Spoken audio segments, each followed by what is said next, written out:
dinner होता chilli कोबी karate माने इजी हेले छोट छुआ घरे नुह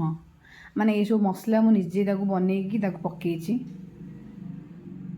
ये भितर ये फुलकोबी आलू जो मैरिनेट होती माने ये बहुत टाइप मसला पड़ी माने किणा मसला नहीं सब घरे बनईकी मसला आउ ये चिली कोबीटा सीरियसली मुझे एत फ्लेवरफुल एत टेस्टी होता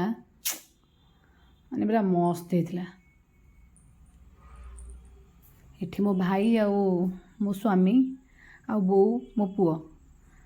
समस्ते बसिकी एंजॉय कर मु बसिकी करुच्ची फुलकोबी एम सब अच्छा वेटिंग रे खायापाई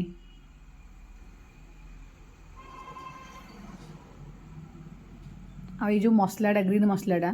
सीरियसली मुझे एत टेस्टी मस्त पूरा माने ये मसलाटा ही चिली कोबी को माने पूरा चार चांद लगेदेला